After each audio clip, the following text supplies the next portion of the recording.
Greetings. I recently watched Thunderfoot's Unplugged video wherein he described both the illness his father is going through as well as the social justice warrior's attempts to make use of his father's, in all likelihood, terminal illness to gain an advantage over him. And I am in agreement with Thunderfoot, of course. The SJWs are engaging in some rather boorish behavior, and that might be an understatement.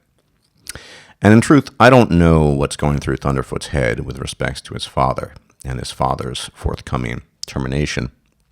He expressed some mild gratitude at what seemed to be the avoidance of liver failure by placing a stent in the bile ducts of his father's liver. And it's hard to interpret how he feels or what he thinks. And I also don't know how Thunderfoot has been processing the forthcoming death of his father. But I don't want to make this video because I want to talk about Thunderfoot and his father's forthcoming death. I want to talk about our death forthcoming, our forthcoming death. It's a funny thing. Each and every person that you pass on the street, that you interact with, every person who places a comment on this video, and the maker of this video, namely me, myself, at some point in time, we will die, and in all likelihood cease to exist. Now, I don't want to spend too much time on the physics or metaphysics of death, and it is true, we don't know what happens after we die. However, not knowing something doesn't mean that we should allow or give room to all manner of strange speculation that has little or almost no grounding in reality. After all, where was Stardust 3 billion years ago? Or 2 billion years ago? Or 2 million? Or 200,000? Or 2,000? I was nowhere. I didn't exist. And so it's not a particularly faraway thought to think that in a few short decades when I'm dead, that I will also no longer exist. That's what the evidence seems to suggest, although it's not known with certainty, but it seems that it's likely. But one thing is certain, that we as we are known, our corporeal forms and how we interact with the world, etc., that personage ceases to exist.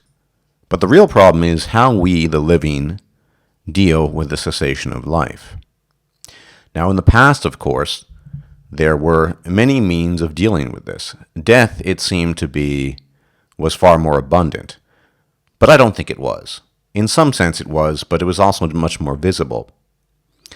In the past, we shrouded ourselves in mythologies, in superstitious beliefs. By and large, we've shed those. Not all of us. Some of us still cling to religious mythologies in order to offer ourselves comfort. But for those of us in modernity, the modernity of skyscrapers and endless entertainment, and more importantly, endless distractions, we cannot, whether it's due to our nature or environment or whatever, avail ourselves of implausible mythologies to explain things that we cannot understand, and more importantly, to explain things that we'd rather not cope with.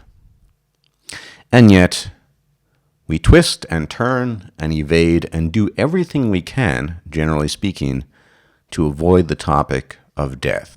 In particular, we moderns, with our skyscrapers, our television, our internet, our MP3 players, our games. We have so many distractions, it seems, well, doesn't seem, it is very easy not to think about the specter of death. But as I said, we are all going to die. Every person you've ever interacted with, including yourself, will cease to be, in some sense, from the existence we've come to know. And we spend so much time running away from this fact. Now, once again, I do not know what's going through Thunderfoot's head. But I do know that very few among us spend time thinking about death. Not worrying about death. I'm, for example, not worried in the slightest about death. There's a distinction, but we don't spend much time thinking about it. And so when it comes to us, in one shape or form or another, that is the death of a loved one, a friend, one's own death, we are aghast with surprise. We are shocked. But why? Now, I might be an exception in this case. My parents have always been very, very realistic with me and very devoted to reality. Even when I was a child, they talked about their forthcoming annihilation. They use very plain terms such as, when I'm gone, or I don't expect to live that long. And in recent years, since I see my parents very rarely, once every 2 years, maybe once a year if I'm lucky, we openly talk about what's to be done when they have gone, when they've ceased to exist.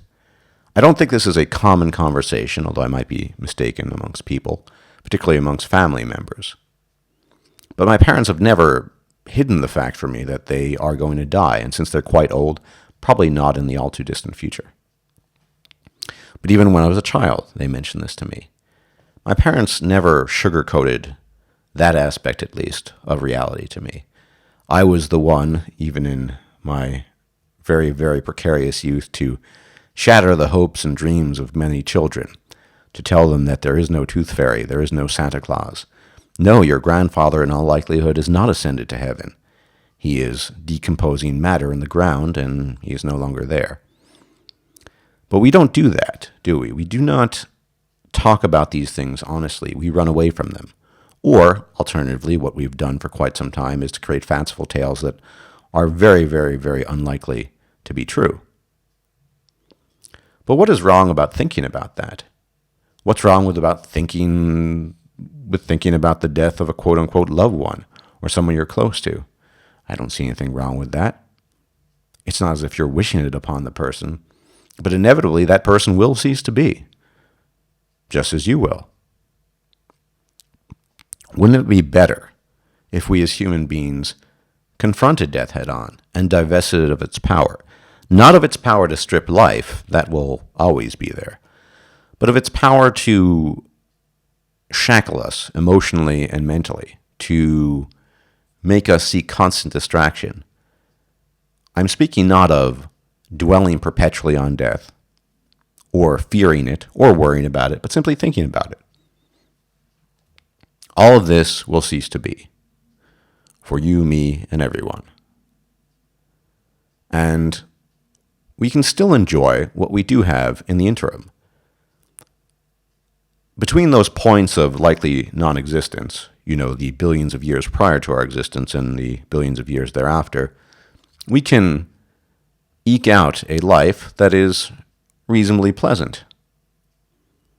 There's nothing preventing us from enjoying life and thinking about our forthcoming annihilation at the same time. And in preparing for that moment, whether it's a moment for someone else or yourself, I think we could do ourselves a much greater service by simply acknowledging the inevitability of it, acknowledging it and processing it way before it ever happens. You see, I respect my father in many ways, but I know in the not-too-distant future, he will die. He will cease to be. I know it will happen. Now, I don't know if he's going to suffer for a prolonged period of time, or if it will be a brief, painless death, or a sharp jolt of pain and then he dies. Who knows? Doesn't really matter. But it will happen. At some point in time, I'll receive a phone call or an email. It will say, blah, blah, blah, blah, very ill or passed, or alternatively has already passed away.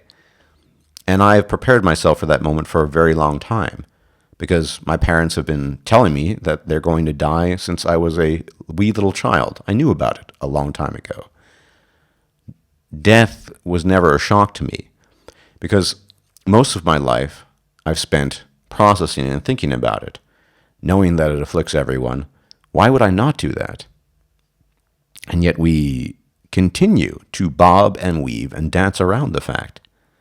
I don't know what Thunderfoot thinks in relation to his father, if he had been prepared or not, but in particular secular people who cannot, due to their mental and emotional constitutions, avail themselves of the mythologies that many people do, tend to dance and bob and weave in different ways. We distract ourselves with endless entertainment, with the technology we have available, with the illusion of seeming that our modern world is created, that this goes on forever, that it is perpetual. And then when it hits, when the inevitable comes, we are a bit shocked. Many of us are, at least. Not I, and maybe even Thunderfoot's not that shocked. Maybe the whole time he knew his father would come to this point and would suffer and eventually die. I don't know. I can't speak for him. Now, this doesn't mean divesting yourself of any connection or attachment to people who are going to die. But it certainly does mean divesting death itself of its emotional stranglehold it has over us. When you realize, and more importantly, internalize, and I've often stressed that very important distinction between realizing things and internalizing them, I think the power death holds over us in an emotional and mental sense is much, much weaker. Whether it be the death of your own genetic investment, i.e. your child, or a genetic relative, or a loved one, or a friend, it matters not. That internalization that we all go helps mitigate a lot of the pain I find that one could potentially find. Of course, if we're not close to people, we generally don't feel pain. But if we envision the death of a quote-unquote loved one and envision it with fear, that's a point where we're already off to a bad start, in my view. One thing our culture and society could do to move forward is to be much more open about these things, rather than bobbing and dancing and weaving around the subject. Now, this might be a radical view, and some people would argue that children simply aren't ready for it. But why do we spend so much time lying to children? We lie to them about their potential abilities. We tell them they can do anything they want when everyone knows that's not true. We tell them that Grandpa Smith has ascended to the heavens to be with God or Zeus or whichever deity you might favor. We tell them that the Tooth Fairy has stolen his teeth and replaced it with goodies. We tell them that Santa Claus has buried presents under the tree and he snuck away at night. And at some point in time, he's supposed to this child who grew up with this nonsense was supposed to denude himself of all of that. How much more difficult is it as an adult to come to terms with all the things and all the lies you've been told as a child? Oh, there are many lies we're told as a child. Certainly, the great lie, if you're going your own way, is the nature of quote-unquote love, the nature of the male and female and their interaction. In some sense, that is the greatest lie ever perpetuated in modern society, far greater than death. I think in some sense, we try to cover up that lie even more than it's not even a lie. We just try to cover up death. But while we're living, we do our very best to pretend that we are something that we are not. Of course, that's another subject for another time, but I think we would all benefit, every one of us, each of us, young, middle-aged, old, if we were just a little more honest with ourselves and those we care about. When little Timmy goes up to his father and says, "Oh, but I don't want you to go away," I think his father, in some sense, is almost obligated to say, "I will go away one day. I will die. I will cease to be. I will no longer be here. And this will happen to you too." And we do not pick this. We do not choose this. It simply happens. A child who can come to terms with this at a much earlier age will have a much, much easier time with it as an adult, and perhaps with other instances of difficulty in the future. That's my view on this. I might be incorrect, but at least in the realm of death and sickness and the alien, I seem to do pretty well. Now, maybe I am part Vulcan, maybe I am part Spock, I don't really know. But people have a hidden sense of fear when it comes to this. You know how I know? Well, I often, in my statements, say, if I am alive, if I'm around. For example, most recently in my gaming channel, I spoke of the Mass Effect Andromeda game, forthcoming game. So if I'm around by then, that's a long way off. Apparently holiday time, that is Christmas time 2016. I could well be dead.